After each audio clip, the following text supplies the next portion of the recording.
sincere congratulations on Thor. Thank you. 3 for saving the Thor franchise, because you know better than I do that if Marvel had announced no more Thor movies, pretty much nobody would have really cared. I would have, because I enjoyed those other two, but I think, well, I didn't really, I wasn't really like watching a lot of movies at the time. That's how I was editing my own film and freaking out about, you know, whether I'd still have a career at the end of Hunt for the Wilderpeople. But in retooling Thor, you've made people care. Well, that's good. Can you tell me what you did to do that? Yeah, I basically took all the characters and took all the elements from the last two films, added some more, put them all in a box with some monsters and all the coloured crayons that I could find, shook it up, and then just sort of emptied it out. And that's basically what the movie is like just, we took, every time we felt like we were moving in a direction that felt a little pedestrian or I'd seen it before, that's when we knew we should try and just shift it in the opposite direction. However crazy that might, you know, however crazy that direction might be, maybe it would be too much, maybe we're pushing it too far, but we had to keep trying and pushing it.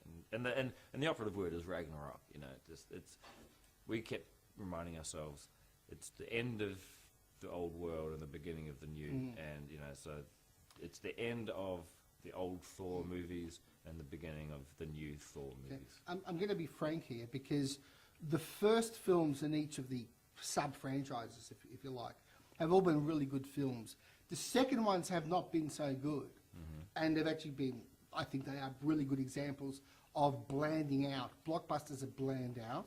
And then the third ones come, like Iron Man 3 and the third Captain America film, and now the third Thor film. Each one of them appear to be big improvements or almost correctives of the second films, which tended to be much blander. Is that a fair comment with Thor 3? He said, in danger of putting words in your mouth? Well, as long as you don't mute me and then just like find sound bites of me where I do say. Oh, no, I don't do that. No, I'm joking.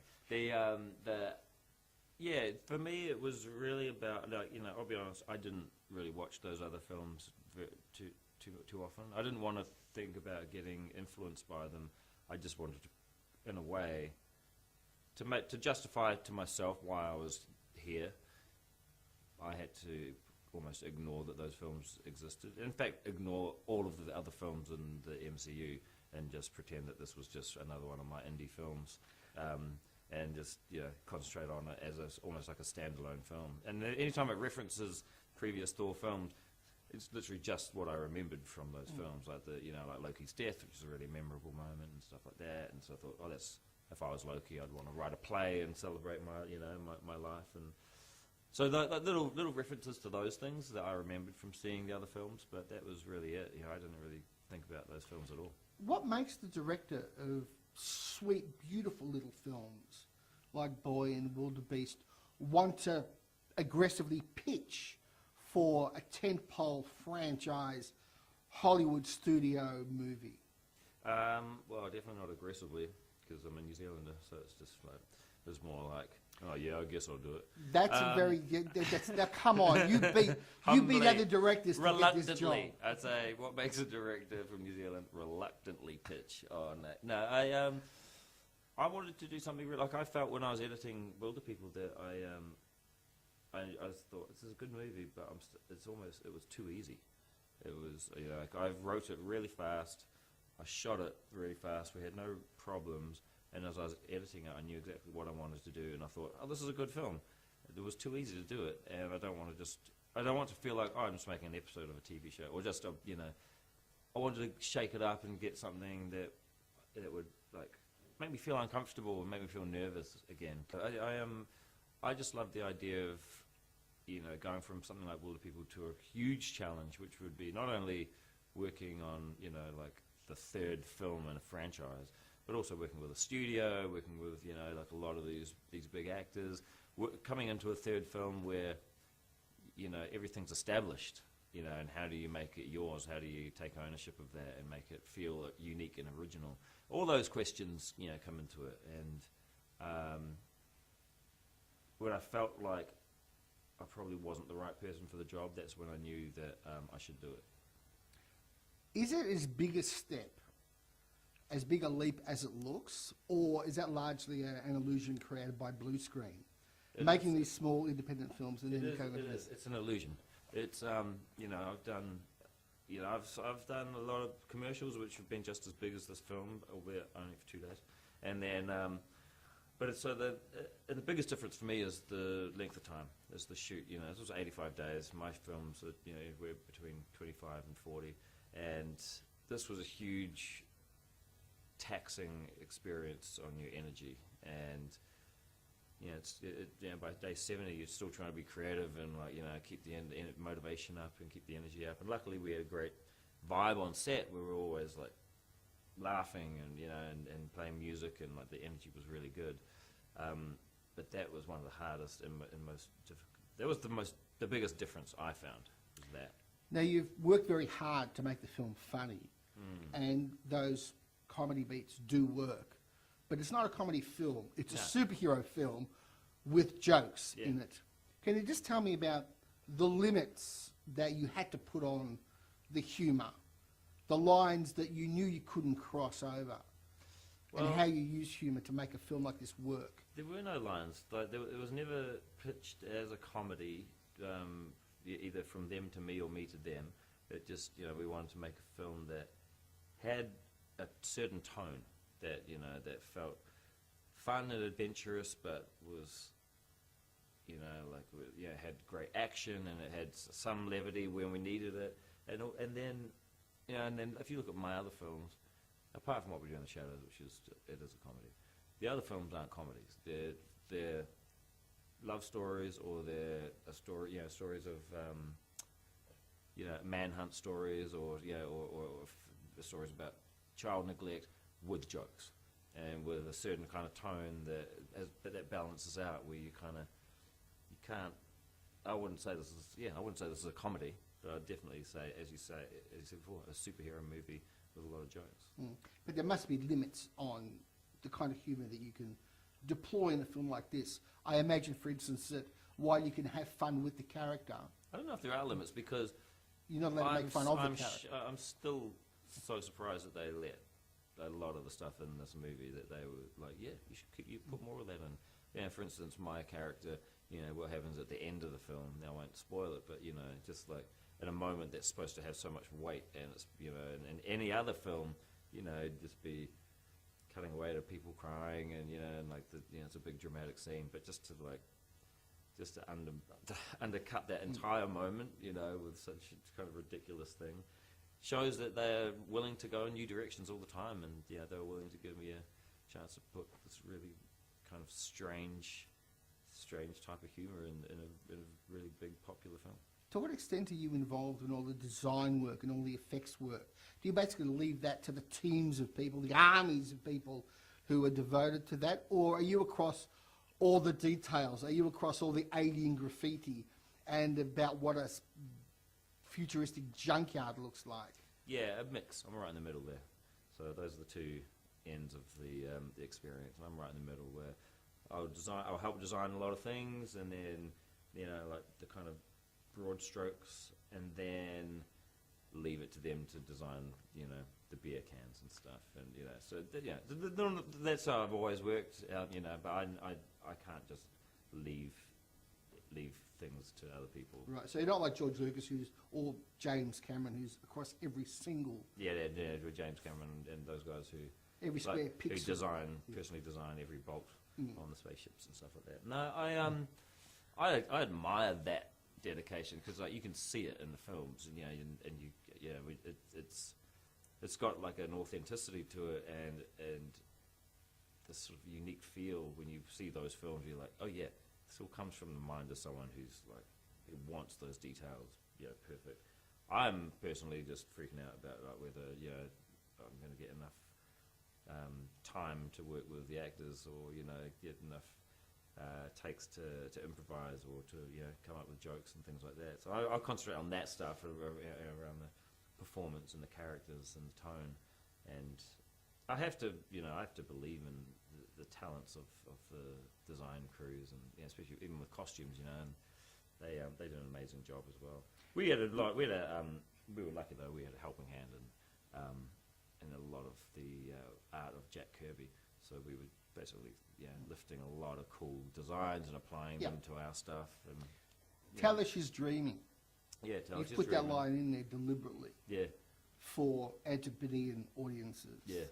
And so that Americans won't get that joke. They won't get that reference. No. So you put that in they won't get that reference. That's like a transnational in-joke, the biggest in-joke, I think, in film history. They won't also get the names of all the spaceships, names of Holdens, and the Commodore and the Statesman and Tirana and Cortina.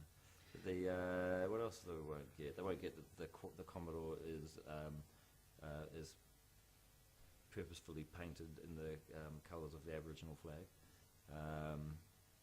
There's lots of cool little in jokes for us, and And what about the Rio T-shirt? Yeah, that's no real in joke unless you like Duran Duran, really. Well, yeah, I mean, it was just like, well, Tony Stark likes bands, and he's always got band T-shirts in all of his movies, and that just seemed like the most kind of out of place get up for someone to be wearing in Sakar was a suit jacket and a Rio T-shirt. And that's why, and again, that's what's so great about this film. All of everything is so askew in terms of like the characters and the colors, and it's just not. Everything's so unexpected and unique, and when you mash it all together, it just seems to work. Now we live in an interesting era of cinema at the moment, where we have the best of times, I think, and the worst of times in terms of film. And some of the worst films being made in history are being made today, and they cost $200 million. Your film's not one of them. But some of the films within the Marvel franchises have been absolutely awful. Age of Ultron is an example. I've been on record saying what I think of that film, so I'm being honest with you. What do you think is going to eventually see an end to these sorts of mega franchise films, each of which costs so much money? How long do you think the era is going to go on for? And what do you think will be the end point of it? I don't know. I don't know. I feel like for me it all comes down to story.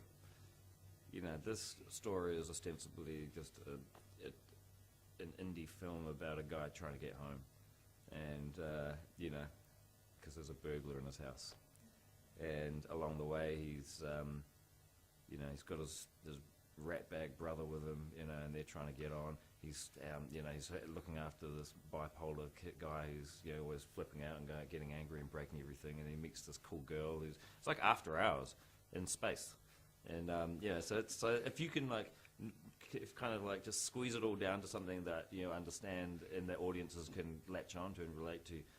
I don't care how many spaceships or explosions or aliens are in there. If it's a human story, then that's what we're going to relate to, and that's why we'll like it. I saw it as the most expensive film about sibling rivalry ever made. Totally. Yeah. Can you just quickly, just as we wind up, can you just tell me about the creative spirit that you take to a film like this?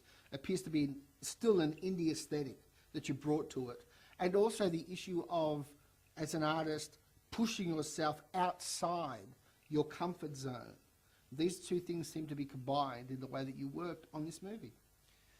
Yeah, well, I just wanted to concentrate on things like dialogue scenes that went on too long, and just keep them going, keep them talking, and because I just enjoyed the idea of Incredible Hulk and Thor sitting on a bed talking about feelings, because I've never seen it before. So any of those opportunities where I could say to myself, "Oh, here's superheroes. Like, why don't we, get..." So like Kate and Chris did this. They riffed for a bit on like the correct pronunciation of Mjolnir for a bit just before their big fight, and she's like, "Oh, yeah, he gave me Mjolnir when I was blah, blah, blah, and he goes, no, it's pronounced Mjolnir. She's like, no, it's Mjolnir. And they just go backwards and forwards, you know, and that stuff was like, it's fun at the time, and who knows, you know, at the time you're like, probably won't be in the movie, and it's not, but it's worth a shot, it's worth trying, and that's sort of what I bring from, I guess, my indie roots is just, you're shooting a scene, you've built the set,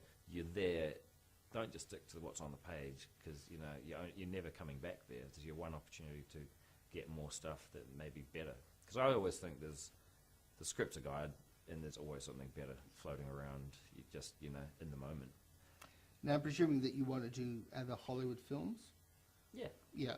Can you just tell me about what you'd like to do? I don't know what I want to do. I've been sort of circling a few things, but then I just need to kind of wait till this comes out, and just because I've got a few more things to finish up on this with like the DVD and the digital stuff. So the job's ongoing. But yeah, I'm definitely comfortable now in the system, and I would like to come back to it. And you know, who knows if it'll be with Marvel or if it'll be on something else. But I definitely also want to go back to making my smaller films. Yeah, the ones that I've written, and the kind of scale that I'm used to. A final question, which your producer was unable to give me a straight answer on, is Chris Hemsworth contractually obliged to maintain that physique for the film? I would have no idea. I think it's just like he's so used to it, and why wouldn't he? I think if he's like he's gone to so much effort, and he's now at that in that shape. It's all maintenance now. I think for him, you know, it'd be hard for anyone else to like start from scratch and get to that. But seeing he's there, I think he's got a contract with himself. Well, I'm going to presume that he can't turn up 20 kilos overweight on the film. You know what? I think he probably could and get away with it.